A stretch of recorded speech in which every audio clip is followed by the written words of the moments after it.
Tingnan natin.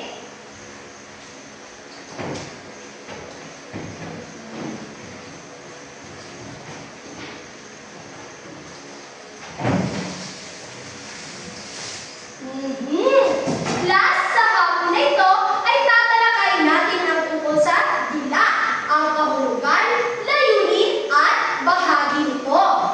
Ngunit bago natin formal na talakayin ang ating talakayan, ay meron tayong mga layunin na nais kong makamit ninyo pagkatapos ng ating klase. Maaari nyo itong basahin ng sabay-sabay. Maraming salamat.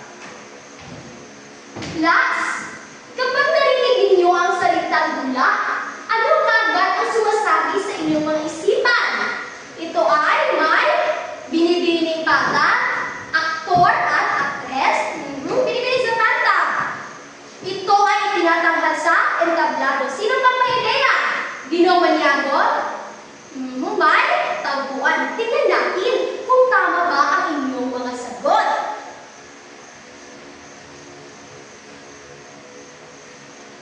Kapag sinasabi namin dula, ito ay para sa mga babaeng nakahikaw ng perlas, pakibasa ng sabay-sabay. Plus, ang dula ay isang anyo ng sining ng pagtatanghal sa entablado na naglalayong magbigay kasiyahan, magpahayag ng damdamin, at magkwento sa pamamagitan ng salita, kilos at ekspresyon ng aktor.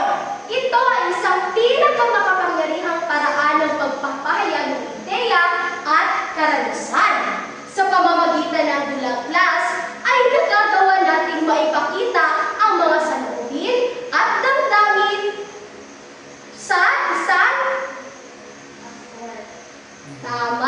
sa isang totoong pangyayari.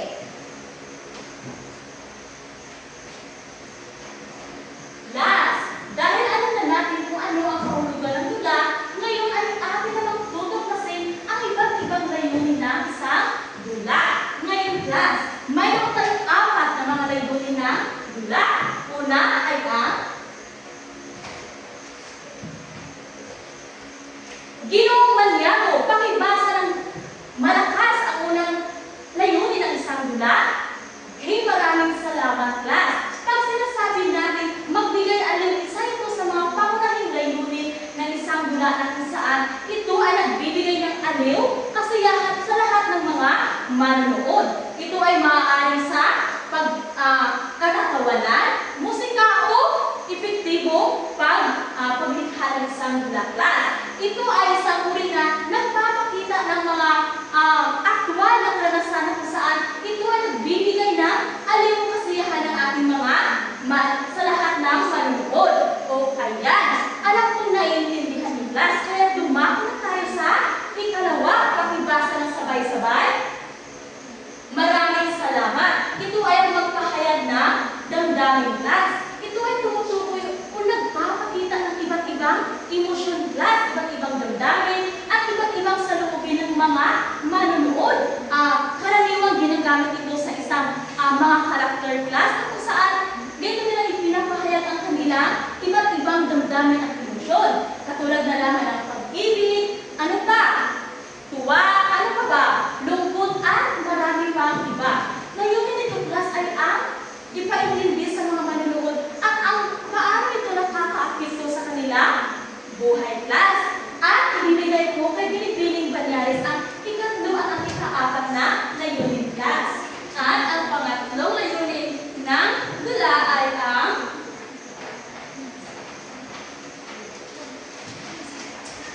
magbigay-aral. Magbigay-aral. Class, ang magbigay-aral, ito ay ang dula na kung saan ay mayroong kapulutan ng aral. Kagaya na lamang na PG. Ito ay tinatawag na parental guidance. Sinakailangan na gabay ng magulang upang mas lubos natin matutunan ang isang dula o isang panoorin sa telebisyon o sa aktwal na dula. At ang pang-apat na layunin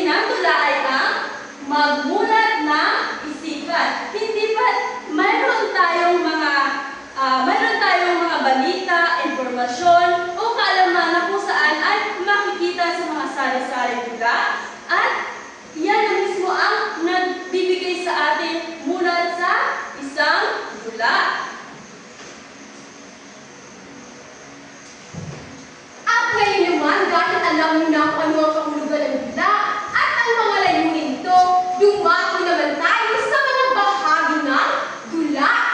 Pakibasa ng unang bahagi ng dula, Binibining Zapanta. Ayan, maraming salamat. Ang unang bahagi ng dula ay ang simula. Ang simula ito ang unang bahagi ng dula. Dito ipinapakilala ang mga pangunahing tauhan. Sino sila? At kung ano ang papel nila sa isang kwento at ano ang kanilang kahalagahan. Mayroon din itong tagpuan saan at kailan naganap ang pangyayari sa kwento at higit sa lahat, sa simula pa lamang, dapat ay inilalahad na ang mga suliranin o problema dahil ito ang gitna, ito ang nakasentro sa isang kwento at ang pangalawa naman ay ang gitna. Pakibasa din ang Maniago.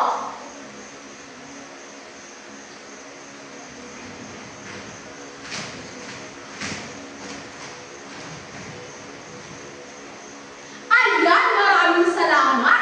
Sa gitna, class, o sa bahagi ito, dito ipinapakita sa kwento ito ang mga tunggalian. Maaaring tunggalian ng tauhan, tao laban sa kapwa, tao laban sa sarili, o tao laban sa lipunan o kalikasan. At dumako naman tayo sa pangatlo ng tatalakayin ni Binibining Dalumpay. At ang pangatlo ay ang wakas. Maaari niyo bang basahin na sabay-sabay?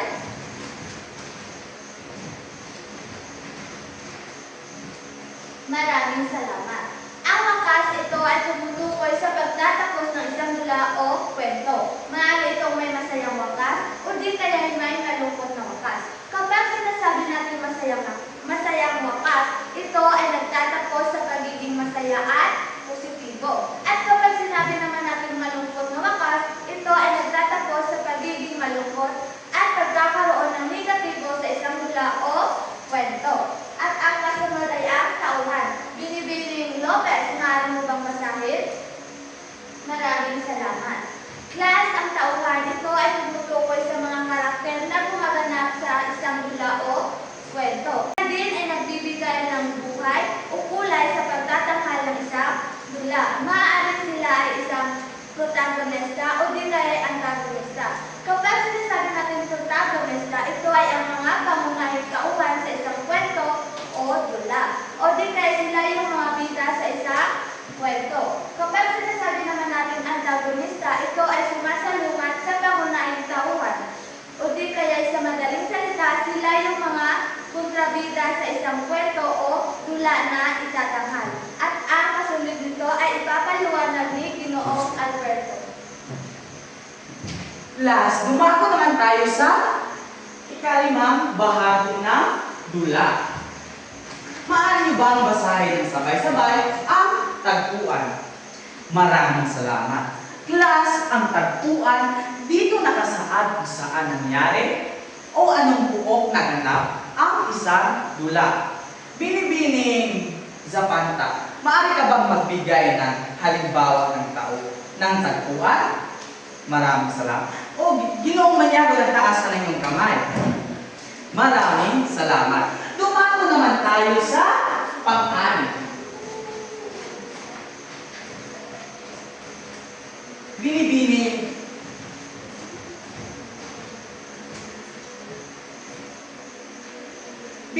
Kabuso, maaari mo bang basahin ang banghay?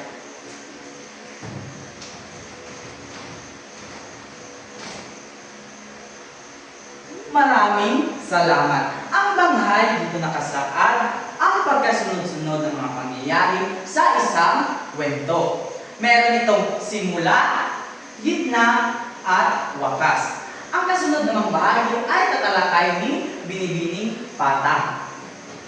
At ngayon, class, ay dadako naman tayo sa pang-anim na bahagi, pang-pito rather, na bahagi ng dula.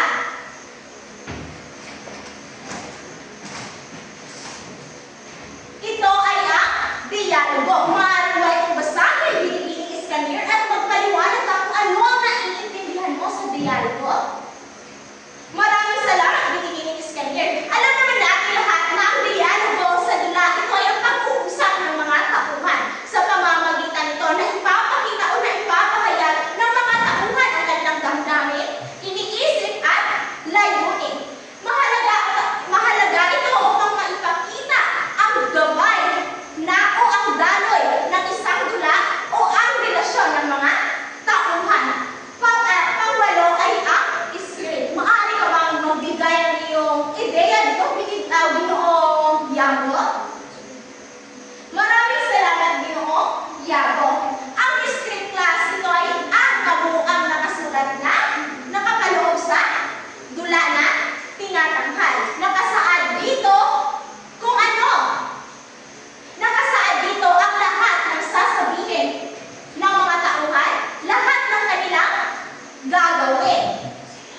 pamantayan, nilalaman 30 puntos, pagganap at dialogo 30 puntos, kooperasyon at kahandaan 20 puntos, kabuuan 80 puntos.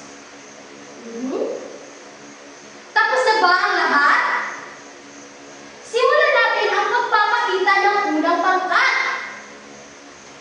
Magaling! Dahil dyan, bigyan natin ng raindrops na ang unang pangkat. Hindi naman magpapatalo at magpapasinda ang pangalawa at panghuling pangkat. Napakagaling naman! Bigyan natin ng very good luck ang pangalawang pangkat. 1, 2, 3. Very good, very good, very good. Wala na ba kayong mga katanungan? Kung ganoon, ako ang magtatanong. Mayroon ako rito inihandang 3 maskara na kung saan nakapaloob dito ang mga katanungan. At para mas maging masaya at patas, ay may mga inihanda kami rito isang ruleta. Narito ang isang ruleta na kung saan nakapaloob ang inyong apelyido at larawan. At kung sino ang makakasagot, ay mayroong reward dito sa ating reward station. Simulan ko na ang pag-ikot sa ruleta nito. Ayan, iyong manyago. Narito ang iyong katanungan.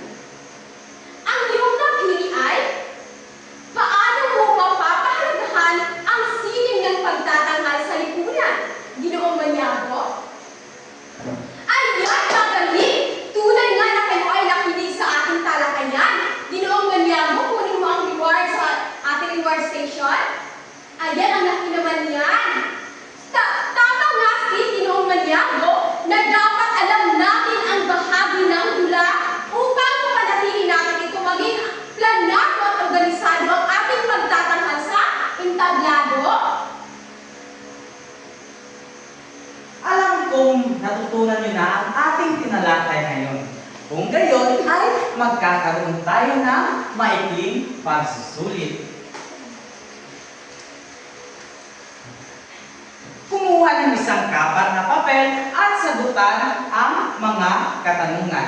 Gagawin nyo lamang ito sa loob ng 5 minuto at pagkatapos ay ipasa nyo dito sa harapan. Tapos na ang inyong 5 minuto at ipasa niyo dito sa harap ang iyong mga papel dahil kinulang tayo sa oras. Para naman sa inyong takdang aralin ay magsaliksik kayo tungkol sa mga elemento ng dula. Isulat niyo ito sa isang kalahating papel at ipasa niyo sa susunod nating pagkikita. Maaari bang tumayo ang lahat para sa ating pangwakas na panalangin na pangungunahan ni Binibining Zoilo? Sa ngalan ng Ama, Anak, Espiritu Santo, Amen.